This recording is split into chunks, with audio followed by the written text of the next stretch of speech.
Capítulo 35. O verdadeiro conhecimento de Deus. Como nosso Salvador, achamo-nos neste mundo para servir a Deus. Aqui nos achamos a fim de nos tornarmos semelhantes a Ele no caráter, revelando-o ao mundo mediante uma vida de serviço.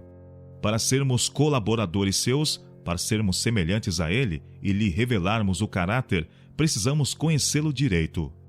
Cumpre-nos conhecê-lo tal como Ele se revela a si mesmo. O conhecimento de Deus é o fundamento de toda verdadeira educação e de todo serviço verdadeiro. É a única salvaguarda real contra a tentação. Por ele, unicamente, nos podemos tornar semelhantes a Deus no caráter. Esse é o conhecimento de que necessitam todos quantos estão trabalhando pelo reerguimento de seus semelhantes. Transformação de caráter, pureza de vida, eficiência no serviço, apego aos princípios corretos, tudo depende do justo conhecimento de Deus. Esse conhecimento é o preparo essencial tanto para esta como para a futura existência. O temor do Senhor é o princípio da sabedoria. Provérbios capítulo 9, verso 10. Mediante o seu conhecimento é-nos dado tudo o que diz respeito à vida e piedade. 2 Pedro capítulo 1, verso 3. E a vida eterna é esta, disse Jesus, que te conheçam a ti só por único Deus verdadeiro e a Jesus Cristo, a quem enviaste. João capítulo 17, verso 3. Assim diz o Senhor: não se glorie o sábio na sua sabedoria, nem se glorie o forte na sua força, nem se glorie o rico nas suas riquezas, mas o que se gloriar, glorie-se nisto, em me conhecer e saber que eu sou o Senhor, que faço beneficência, juízo e justiça na terra, porque destas coisas me agrado, diz o Senhor. Jeremias capítulo 9, versos 23 e 24. Precisamos estudar as revelações que Deus tem feito de si mesmo. Ora, toma conhecimento com Ele e terás paz, e assim te alcançará o bem. Ora, recebe de sua boca a lei e mete as suas palavras no teu coração, e o Todo-Poderoso se fará teus tesouros. Porque então te deleitarás no Todo-Poderoso e levantarás o teu rosto para Deus. Tu lhe rogarás e ele te ouvirá, e pagarás os teus votos, e decretarás um negócio e cumprir-se-á, e sobre os teus caminhos resplandecerá a luz. Quando te abaterem, então tu dirás: haja exaltação, e Deus salvará o humilde. Jó capítulo 22, versos 21 a 29.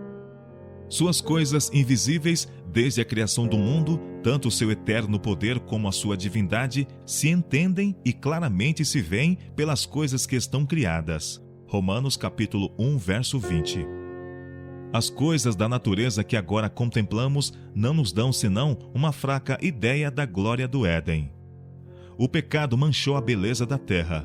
Podem-se ver em tudo os vestígios da obra do mal. Todavia, permanece muita coisa bela. A natureza testifica de que alguém infinito em poder, grande em bondade, misericórdia e amor, criou a terra, enchendo-a de vida e alegria. Mesmo em seu estado defeituoso, todas as coisas revelam a mão de obra do artista por excelência. Por onde quer que nos volvamos, podemos ouvir a voz de Deus e ver testemunhas de sua bondade. Desde o solene ribombar do trovão e o incessante bramir do velho oceano, aos festivos cânticos que fazem as florestas palpitantes de melodia, as milhares de vozes da natureza entoam-lhe os louvores. Na terra e no mar e no espaço, com suas maravilhosas cores e matizes, variando em suntuoso contraste ou combinando-se em harmonia, nós lhe contemplamos a glória. As montanhas eternas falam-nos de seu poder. As árvores, agitando os verdes leques ao sol, e as flores, em sua delicada beleza, apontam para seu Criador. O verde vivo, que atapeta a bronzeada terra, fala do cuidado de Deus para com a mais humilde de suas criaturas. As profundezas do mar e as entranhas da terra revelam-lhe os tesouros. Aquele que pôs as pérolas nos oceanos e a ametista e o crisólito entre as rochas é um amante do belo. O sol que se ergue no firmamento é um representante daquele que é a vida e a luz de todos quantos foram por ele criados. Todo o esplendor e beleza que adornam a terra e abrilhantam os céus falam de Deus. sua glória cobriu os céus. Abacuque capítulo 3, verso 3. Cheia está a terra das suas riquezas. Salmo 104, verso 24. Um dia faz declaração a outro dia, e uma noite mostra sabedoria a outra noite. Sem linguagem, sem fala, ouvem-se as suas vozes em toda a extensão da terra, e as suas palavras até ao fim do mundo. Salmo 19, versos 2 a 4.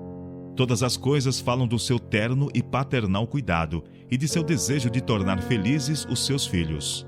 A poderosa força que opera em toda a natureza e sustém todas as coisas não é, como fazem parecer alguns homens de ciência, unicamente um princípio que tudo penetra, uma energia. Deus é espírito, é todavia um ser pessoal, pois como tal se tem ele revelado. O Senhor Deus é verdade, ele mesmo é o Deus vivo e o Rei eterno. Os deuses que não fizeram os céus e a terra desaparecerão da terra e de debaixo deste céu.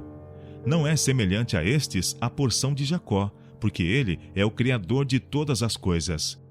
Ele fez a terra pelo seu poder, ele estabeleceu o mundo por sua sabedoria, e com a sua inteligência estendeu os céus.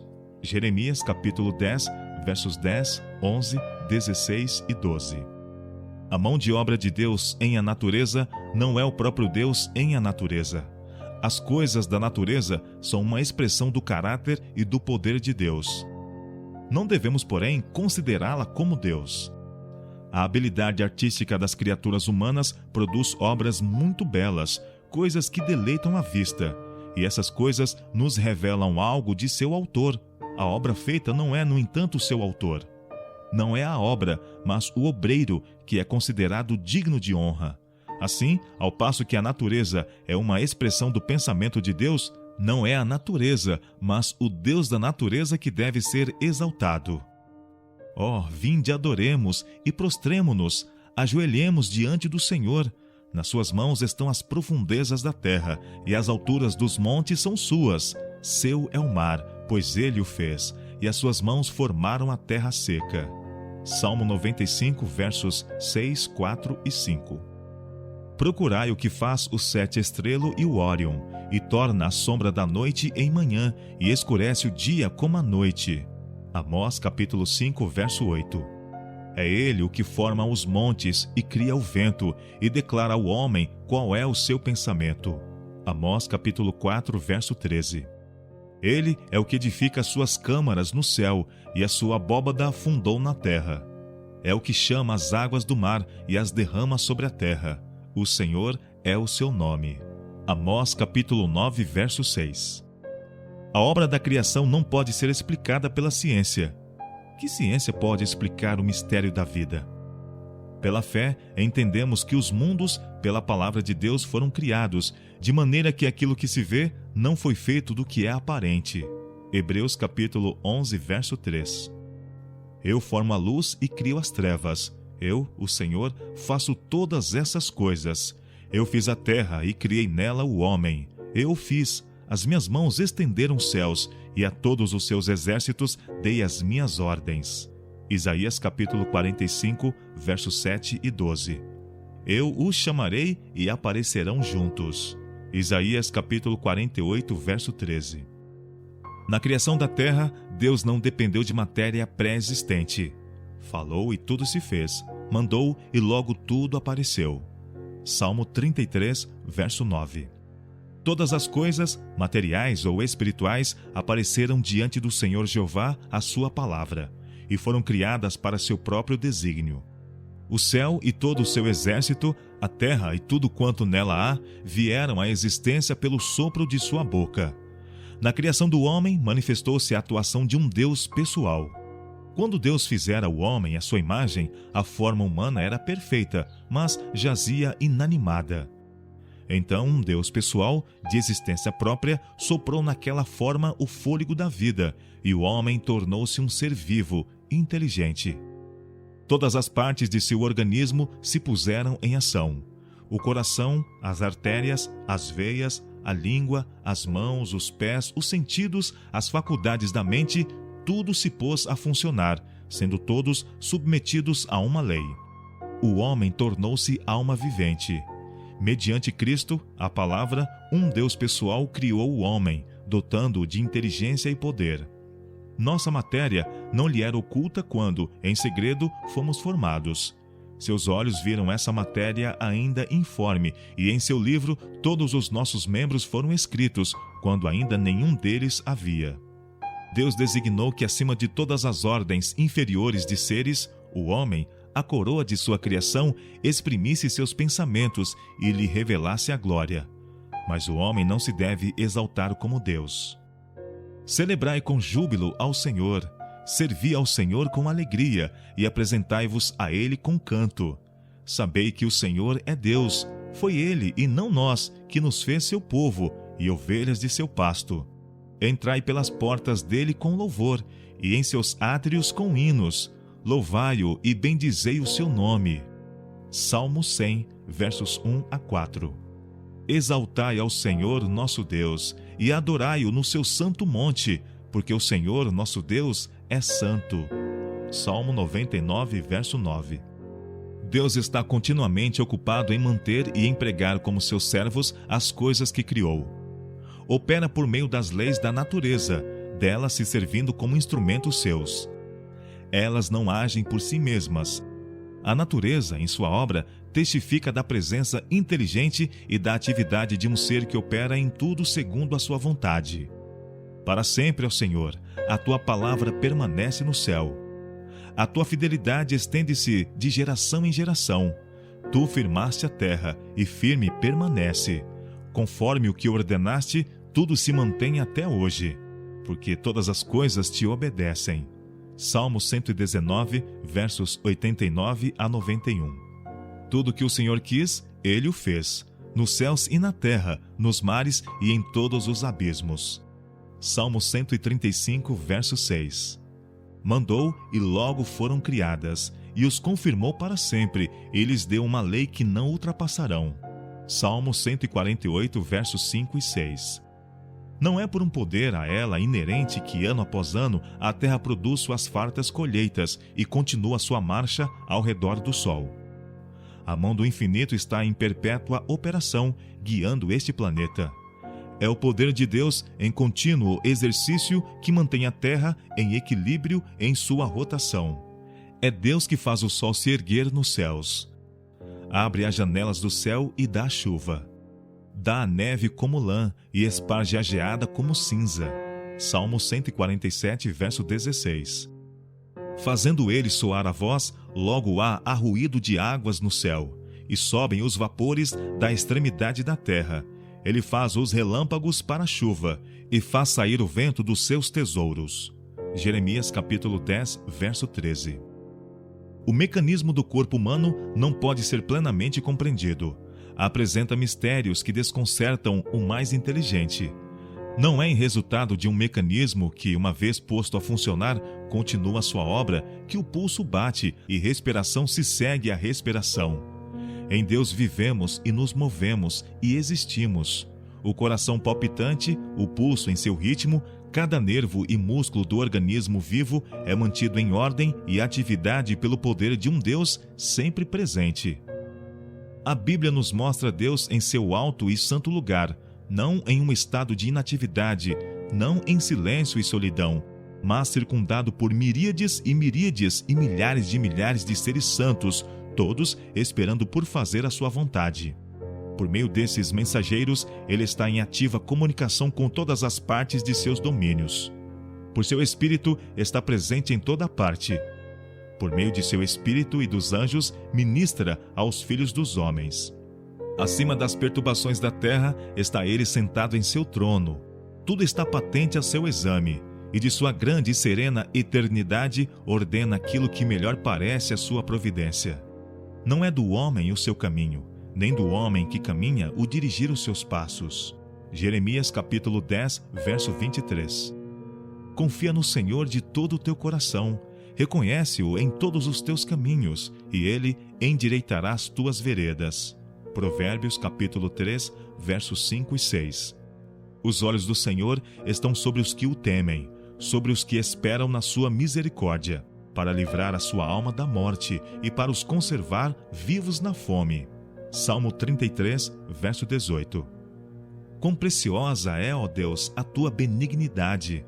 Os filhos dos homens se abrigam à sombra das tuas asas. Salmo 36, verso 7. Bem-aventurado aquele que tem o Deus de Jacó por seu auxílio e cuja esperança está posta no Senhor, seu Deus. Salmo 146, verso 5.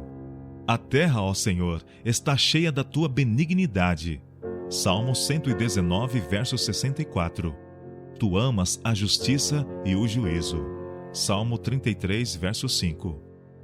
Tu és a esperança de todas as extremidades da terra e daqueles que estão longe sobre o mar, o que pela sua força consolida os montes, cingido de fortaleza, o que aplaca o ruído dos mares, o tumulto das nações. Tu fazes alegres as saídas da manhã e da tarde, coroas o ano da tua bondade, e as tuas veredas destilam gordura. Salmo 65, versos 5 a 8 e verso 11. O Senhor sustenta todos os que caem, e levanta todos os abatidos.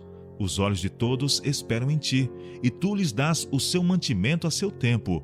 Abres a tua mão e satisfazes os desejos de todos os viventes. Salmo 145, versos 14 a 16. Como ser pessoal, Deus se revelou em seu Filho. O resplendor da glória do Pai, a expressa imagem da sua pessoa. Como Salvador pessoal, Jesus veio ao mundo. Como um Salvador pessoal, subiu ele ao céu. Como um Salvador pessoal, ele intercede nas cortes celestes. Perante o trono de Deus, intercede em nosso favor um semelhante ao Filho do Homem. Cristo, a luz do mundo, velou o ofuscante esplendor de sua divindade e veio viver como homem entre os homens, a fim de que eles pudessem, sem ser consumidos, vir a relacionar-se com seu Criador. Desde que o pecado trouxe separação entre o homem e aquele que o fizera, homem algum viu em qualquer tempo a Deus, a não ser segundo ele se manifesta por intermédio de Cristo. Eu e o Pai somos um, declarou Cristo. Ninguém conhece o Filho, senão o Pai, e ninguém conhece o Pai, senão o Filho, e aquele a quem o Filho quiser revelar. Mateus capítulo 11, verso 27.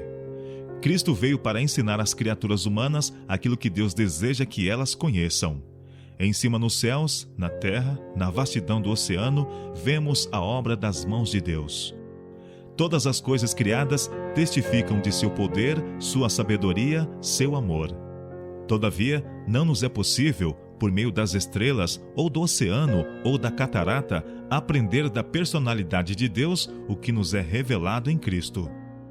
Deus viu que era necessária uma mais clara revelação, tanto de sua personalidade como de seu caráter, do que a que nos é oferecida pela natureza. Enviou seu Filho ao mundo para, tanto quanto a vista humana podia suportar, manifestar a natureza e os atributos do Deus invisível. Estudemos as palavras proferidas por Cristo no cenáculo, na véspera de sua crucifixão.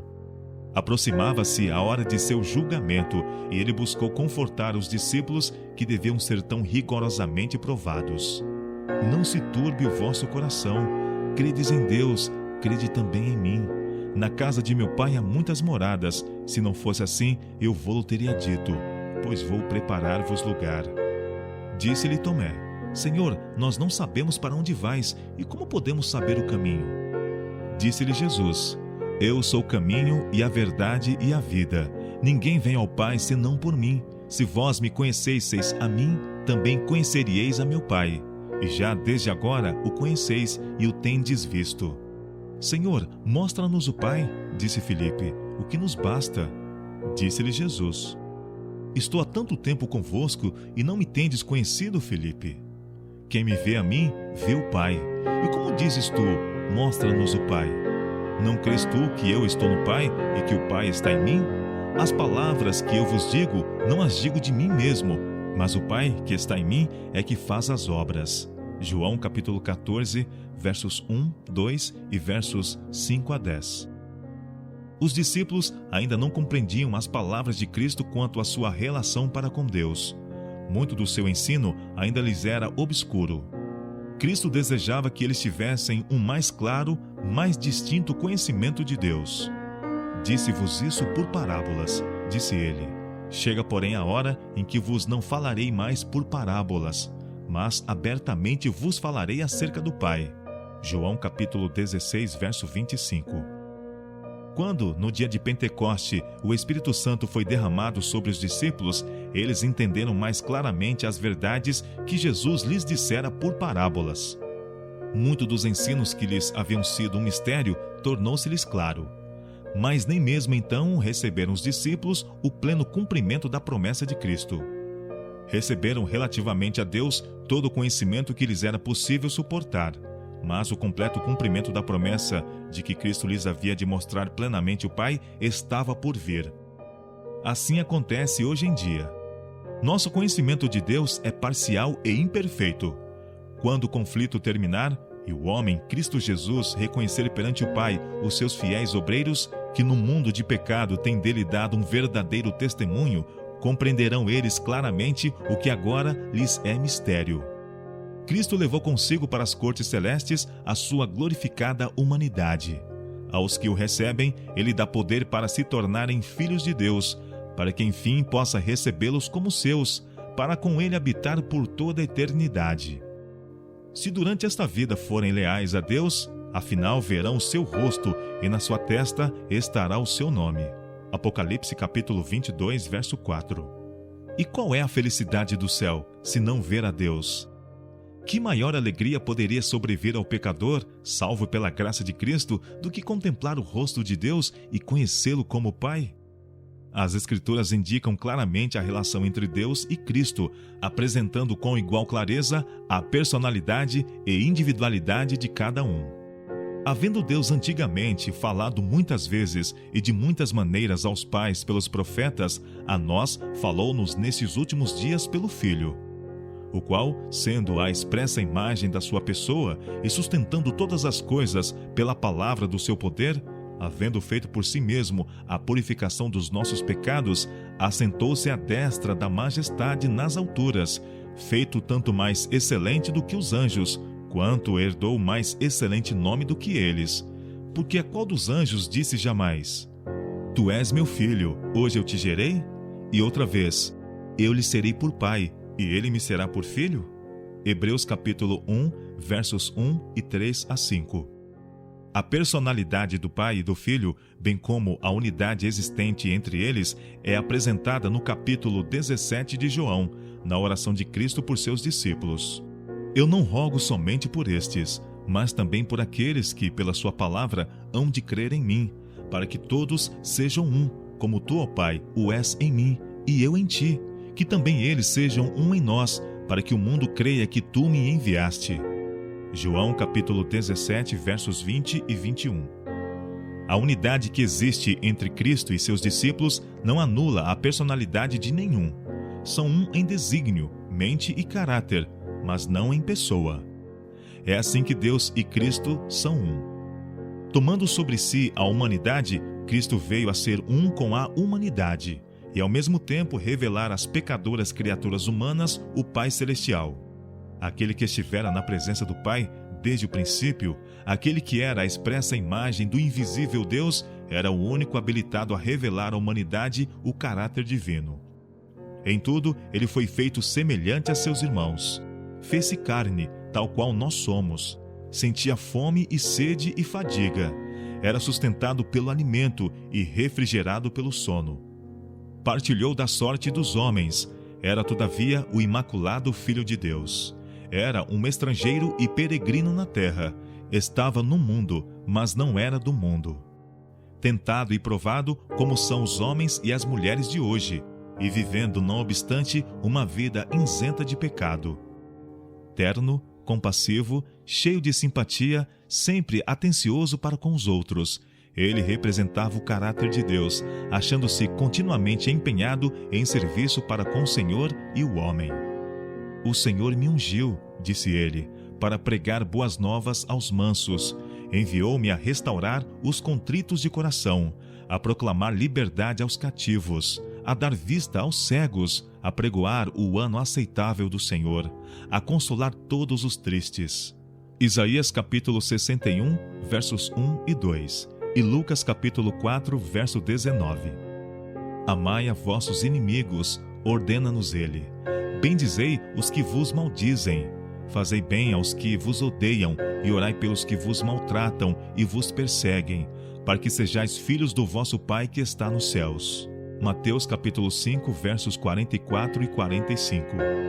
Porque ele é benigno até para com os ingratos e maus. Lucas capítulo 6, verso 35.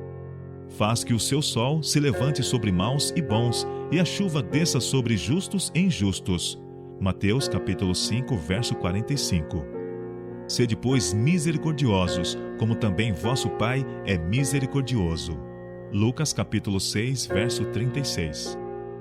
Pelas entranhas da misericórdia do nosso Deus, o Oriente do Alto nos visitou, para alumiar aos que estão assentados em trevas e sombra de morte, a fim de dirigir os nossos pés pelo caminho da paz. Lucas capítulo 1, versos 78 e 79. A revelação do amor de Deus para com os homens centraliza-se na cruz. A língua não pode exprimir sua inteira significação. A pena é impotente para descrever, incapaz a mente humana de a penetrar. Olhando a cruz do Calvário, só nos é possível dizer: Deus amou o mundo de tal maneira que deu seu Filho unigênito, para que todo aquele que nele crê não pereça, mas tenha vida eterna. João capítulo 3, verso 16. Cristo crucificado por nossos pecados, Cristo ressurgido dos mortos, Cristo elevado ao alto, eis a ciência de salvação que temos de aprender e ensinar. Sendo em forma de Deus, não teve por usurpação ser igual a Deus, mas aniquilou-se a si mesmo, tomando a forma de servo, fazendo-se semelhante aos homens.